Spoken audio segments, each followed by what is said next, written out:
Breaking news చూస్తున్నాం. భూదాన్ భూములనేవి దానికి సంబంధించిన భూదాన్ బోర్డు పరిధిలో ఉంటాయి. భూదాన్ బోర్డు 22A యాక్ట్ ప్రకారం ఈ భూములపై క్రయ విక్రయాలు జరపకూడదు. తెలంగాణలో భూదాన్ భూములు మొత్తం 1,00,000 ఎకరాల వరకు ఉన్నట్లు రికార్డ్స్ చెబుతున్నాయి. ఒకవేళ భూమిని ఎవరైనా ఇవ్వాలి అంటే బోర్డు అనుమతి ఉండాలి. అది కూడా భూమి లేని పేదలకు మాత్రమే భూములిస్తారు, కానీ అమ్మరు. కేవలం దానం కిందనే భూమిస్తారు. కానీ బీఆర్ఎస్ నేతలు మాత్రం భూదాన్ భూముల్లో తమ చేతివాటాన్ని ప్రదర్శిస్తున్నారు. ఎకరాలకు ఎకరాలను ధరణి పోర్టల్లో ఎక్కించి అమ్మేసుకుంటున్నారు. నిబంధనలను తుంగలో తొక్కి స్వాహా చేసేస్తున్నారు. గత ప్రభుత్వం కూడా దీని గురించి పట్టించుకోలేదు. చూసి చూడనట్లుగా వ్యవహరించడంతో ఎక్కడికక్కడ దోచేసుకున్నారు.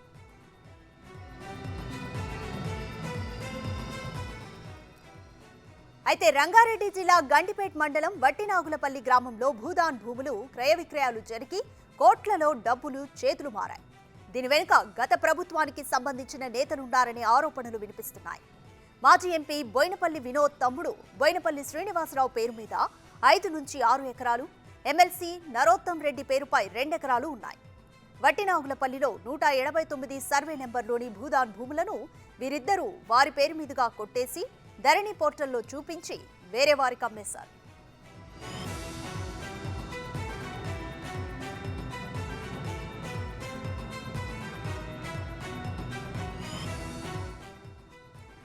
కంప్లీట్ డీటెయిల్స్ మా ప్రతినిధి సైదులు అందిస్తారు. వట్టినాగుపల్లిలో బోయినపల్లి శ్రీనివాస్ పేరు పైన భూదాన్ భూములను కూడా ధరణిలో ఎక్కించుకొని దానిపై విక్రయాలు జరపడం జరిగింది. భూదాన్కి సంబంధించి 22A యాక్ట్కి సంబంధించి ఎలాంటి విక్రయాలు జరపొద్దని చెప్పేసి కూడా చట్టం ఉన్నప్పటికీ కూడా గత ప్రభుత్వంలో ప్రభుత్వ అండదండలు ఉండడంతో ఈ విక్రయాలన్నీ కూడా జరిగినట్టు తెలుస్తుంది. దీనిపైనే మన్య నరసింహారెడ్డి ఉన్నారు, ఒకసారి మాట్లాడదాం వారితోని. ఎట్లా ఎక్కిందంట సార్ భూదాన్కి సంబంధించిన భూములు ధరణి పోర్టల్లో ఏ విధంగా ఎక్కాయి సార్? వట్టినాగులపల్లి గ్రామానికి సంబంధించి సర్వే నెంబరు 186, 187, 188, 189 ఈ 4 సర్వే నెంబర్లో 29 ఎకరాల భూదాన్ భూమి ఉన్నట్టుగా మనకు చూపిస్తూ ఉంది రికార్డ్స్లో. ఈ భూమికి సంబంధించింది బోయినపల్లి శ్రీనివాసరావు, ప్రతిమ హాస్పిటల్స్ యజమాని, కరీంనగర్ మాజీ ఎంపీ వినోద్ కుమార్ వాళ్ళ బ్రదరు, వారి భూములు ఉన్నట్టుగా కనిపిస్తూ ఉంది.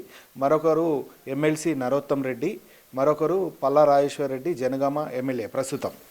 వీరు టీఆర్ఎస్ సానుభూతిపరులు లేదా టీఆర్ఎస్ సపోర్టర్స్, టీఆర్ఎస్ పార్టీలో క్రియాశీలంగా వ్యవహరించే వాళ్ళు ఉన్నారు. పల్లా రాజేశ్వర్ రెడ్డి గారు టీఆర్ఎస్లో చాలా యాక్టివ్గా ఉన్నటువంటి లీడర్. ఈ సర్వే నెంబర్లో భూదాన్ భూములు ఉన్నాయి అని చెప్పేసి మేము భావిస్తూ ఉన్నాం. ఆ భూములకు సంబంధించిన రిజిస్ట్రేషన్ చేయొద్దని స్టాంప్స్ అండ్ రిజిస్ట్రేషన్స్లో దీనికి సంబంధించినటువంటి డాటా కూడా ఉంది. కలెక్టర్ గారు లెటర్ కూడా రాశారు. ఈ భూదాన్ భూములకు సంబంధించినటువంటి విషయంలో ప్రగతి భవన్ కేంద్రంగా గత ప్రభుత్వంలో ఉన్నటువంటి పెద్దలు వాళ్ళకు అవసరమైన వాళ్ళకి ఈ భూములని వచ్చే విధంగా చేసిరని మేము భావిస్తూ ఉన్నాం. ఇది తప్పు. భూదాన్ యాక్ట్ కూడా దీన్ని అనుమతించదు. కానీ అధికారుల కింది స్థాయిలో ఉన్నటువంటి అధికారులని భయపెట్టి బాబెట్టి ఇట్లా ఈ రకంగా ఈ భూదాన్ భూములను తన పేరు మీదకి మార్చుకున్నట్టుగా మేము భావిస్తున్నాం. ఈ భూములకు సంబంధించి చాలా విలువైన భూములు. ఇవి కోకాపేటకు సమీపంలో ఉన్నటువంటి వట్టినాగులపల్లి విలేజ్ లో ఉన్నటువంటి భూములు. ఇది ఓఆర్ఆర్కు చాలా దగ్గరగా ఉన్నాడు. సుమారు 50 నుంచి 60 కోట్లు ఒక ఎకరం ధర పలికేటువంటి ప్రాంతంలో ఉన్నటువంటి భూములు.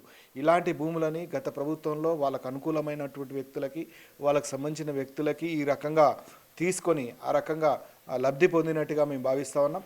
కాబట్టి మేము ఇప్పుడున్నటువంటి ప్రభుత్వానికి ఒక విజ్ఞప్తి చేస్తూ ఉన్నాం.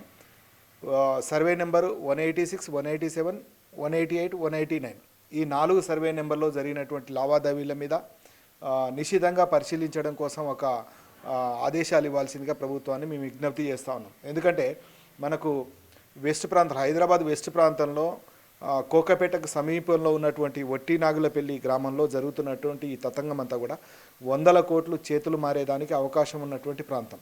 కాబట్టి ఈ 4 సర్వే నెంబర్ల మీద విచారణ చేస్తే గత ప్రభుత్వంలో ఎవరు తప్పు చేశారు, ఎవరు భూదాన్ భూములను ఆక్రమించుకున్నారు, ఎవరు ఈ భూదాన్ భూములను కొల్లగొట్టారనే విషయాన్ని నిగ్గు తేల్చాల్సినటువంటి అవసరం ఇప్పుడున్నటువంటి ప్రభుత్వం మీద ఉందని చెప్పేసి మేము భావిస్తా ఉన్నాం. అంటే భూదాన్ భూములకు సంబంధించి భూదాన్ బోర్డు ఏం చేస్తుంది ఇంత పెద్ద మొత్తం? ఎందుకంటే ఆ గత ప్రభుత్వంలో చెప్పారు ఎకరం 100 కోట్లు పోయిందని చెప్పేసి కూడా వేలంలో పోయిందని చెప్పేసి గత గవర్నమెంట్లో స్వయంగా వాళ్ళే చెప్పారు. అట్లాంటిది అంత ఖరీదైన భూమిని భూదాన్ బోర్డు ఎందుకు పోగొట్టుకుంది? అసలు భూదాన్ బోర్డు సభ్యులు ఏం సంబంధించలేదా?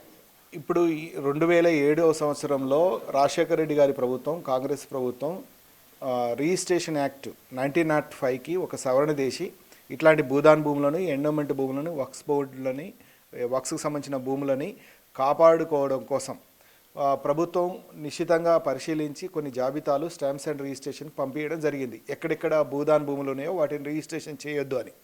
కానీ ఇప్పుడున్నటువంటి గత ప్రభుత్వం ఈ భూదాన్ భూములని, ఎండోమెంట్ భూములని, వక్ బోర్డుని తన అనుయాయులకి, తన మనుషులకి ధరణి పోర్టర్ని బేస్ చేసుకొని మార్చడం కోసం ప్రయత్నం జరిగింది. స్టాంప్స్ అండ్ రిజిస్ట్రేషన్ డిపార్ట్మెంట్లో గవర్నమెంట్ ఈ భూమి రిజిస్ట్రేషన్ చేయొద్దని ఆల్రెడీ లెటర్స్ ఇచ్చింది. స్టాంప్స్ అండ్ రిజిస్ట్రేషన్ డిపార్ట్మెంట్ కూడా రిజిస్ట్రేషన్ చేయకూడదు. కానీ కింది స్థాయిలో అధికారులు ఎవరైతే ఉన్నారో సబ్ రిజిస్ట్రార్స్ కానీ లేకపోతే తహసీల్దార్స్ కానీ వీళ్ళు ఈ భూములని కాపాడాల్సినటువంటి బాధ్యతలో ఉన్నటువంటి ఈ వ్యక్తులు అధికార పార్టీలో ఉన్నటువంటి పెద్దలకు మచ్చిక చేసుకోవడం కోసమో లేకపోతే పెద్దల యొక్క ఆజ్ఞలను పాటిస్తూ ఈ రకంగా ప్రభుత్వ భూములని, భూదాన్ భూములని ప్రైవేటు వ్యక్తులకి వచ్చే విధంగా మార్చిరని చెప్పేసి మేము భావిస్తూ ఉన్నాం. ఇది మంచి పద్ధతి కాదు. దీని మీద విచారణ చేయాలి. రాష్ట్రంలో ప్రధానంగా ఈ ఒట్టినాగులపల్లి 4 సర్వే నెంబర్లను నిశ్చితంగా పరిశీలిస్తే ఎన్ని ఎకరాలు ఉంది? ఈ 4 సర్వే నెంబర్లో మొత్తం ఎన్ని ఎకరాలు ఉంది? సుమారు 100-150 ఎకరాలు ఉంటుంది. ఇందులో 29 ఎకరాల చిల్లర భూదాన్ భూమి ఉంది ఈ 4 సర్వే నెంబర్లో. ఈ 4 సర్వే నెంబర్లో ధరణి పోర్టల్లో చెక్ చేస్తే ఇప్పుడు నేను చెప్పిన పేర్లు బోయినపల్లి శ్రీనివాసరావు కానీ, నరోత్తం రెడ్డి గారు కానీ ఎమ్మెల్సీ, తర్వాత పల్లా రాజేశ్వర రెడ్డి గతంలో ఎమ్మెల్సీ ఇప్పుడు ఎమ్మెల్యే, వీరి పేర్ల మీద భూములు కనిపిస్తూ ఉన్నాయి. ఇందులో బోయినపల్లి శ్రీనివాసరావు గారు వేరే కంపెనీలకు అమ్మినట్టుగా చూపిస్తూ ఉంది. అంటే వాస్తవంగా భూదాన్ భూములకు సంబంధించింది రిజిస్ట్రేషన్స్ ఇవి కావద్దు. కానీ వీరి పేరు మీదకి మారలేదా అని గవర్నమెంట్ చెప్పాలి. మేమైతే భావిస్తూ ఉన్నాం ఏమేనంటే భూదాన్ భూములకు సంబంధించింది మిస్యూజ్ జరిగిందని. భూదాన్ యాక్ట్ చట్టం కూడా ఒప్పుకోదు. ఎందుకంటే అత్యంత పూరున్న వాళ్ళకే భూదాన్ చట్ట ప్రకారం అత్యంత పేదరికంలో ఉన్న వాళ్ళకే భూదాన్ భూములు దున్నుకోవడానికి ఇస్తారు. కానీ ఇప్పుడు మూడు పేర్లు ఎవరు కూడా వాళ్ళు పేదవాళ్ళు కాదు, వాళ్ళు ధనవంతులు. ధనవంతులకి ఈ భూములు ఎట్లా వచ్చినాయి, ఎవరి ద్వారా ఈ ఎట్లా వచ్చినాయి అని చెప్పేసి పరిశీలన చేయాల్సినటువంటి విక్రయాలు కూడా జరిగిపోయినాయి అంటున్నారు, వేరే వాళ్ళకి అమ్మారు అని చెప్తున్నారు వాళ్ళ పేరు మీద. అందుకనే పెద్దవారికి 22A చట్టం అనేది వర్తించకుండా ఉంది. అత్యంత పేదవాళ్ళు ఎవరైతే ఉంటారో వాళ్ళకి ఈ 22A అనేది బలంగా అమలవుతుంది. కానీ అధికారంలో ఉన్న వాళ్ళకి, ప్రగతి భవన్ పెద్దలకి, గత ప్రభుత్వంలో కీలక వ్యక్తులుగా ఉన్న వాళ్ళకి, ధనవంతులకి 22A అనేది బలి అయిపోతుంది. 22A అనేది పకడ్బందీగా అమలు కావట్లేదు.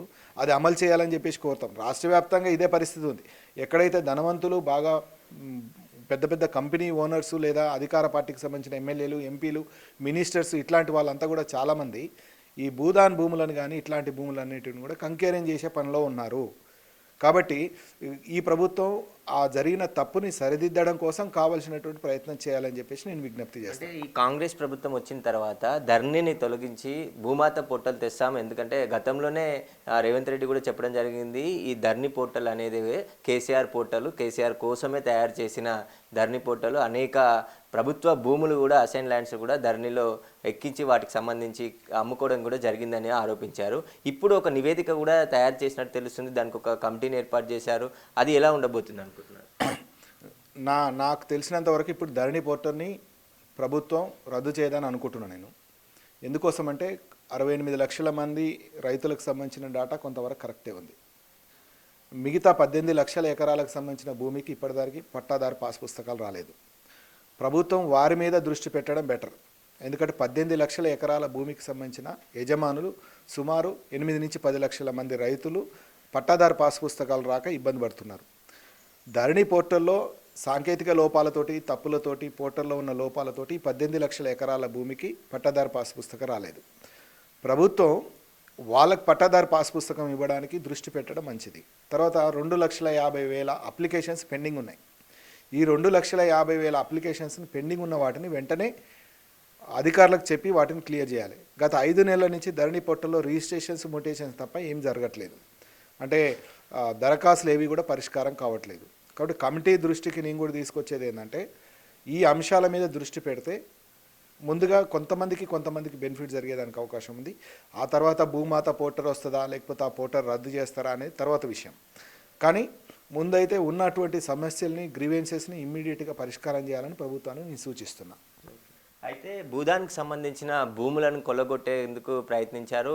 దానిపైన అనుమానాలు ఉన్నాయి కాబట్టి ఖచ్చితంగా ప్రభుత్వం ఏదైతే సర్వే నెంబర్ చెప్తున్నారో వట్టినాగులపల్లికి సంబంధించి ఆ సర్వే నెంబర్ 4 సర్వే నెంబర్లకు సంబంధించి విచారణ జరిపి ఒకవేళ అందులో 100 ఎకరాల భూమి ఉంది, అందులో 129 ఎకరాల భూదాన్ భూమి కూడా ఉన్నట్టు రికార్డ్స్లో ఉండే, కానీ వీళ్ళు దాన్ని తారుమారు చేసి వాళ్ళ పేర్లపై ఎక్కించుకొని విక్రయాలు కూడా జరిపినట్టు అనుమానాలు ఉన్నాయి. కాబట్టి దీనిపైన పూర్తిగా విచారణ జరిపించి ఏదైతే బోయినపల్లి శ్రీనివాసు, పల్లా రాజేశ్వరరెడ్డి, నరోత్తం రెడ్డి ముగ్గురు కూడా బీఆర్ఎస్లో చాలా కీలకంగా ఉన్న వ్యక్తులు. వీరు గత ప్రభుత్వం అధికారుల అండదండలు ఉండడంతోనే ఈ భూదానికి సంబంధించిన భూములను వారి పేరుపైన రిజిస్ట్రేషన్ చేయించుకున్నారని చెప్పేసి కూడా ఆరోపిస్తున్నారు. దీనిపైన ప్రభుత్వం పూర్తి విచారణ జరిపి ఏవైతే విషయాలు ఉన్నాయో అవన్నీ బయటికి తీయాలని చెప్పేసి కూడా నరసింహారెడ్డి కోరుతున్నారు.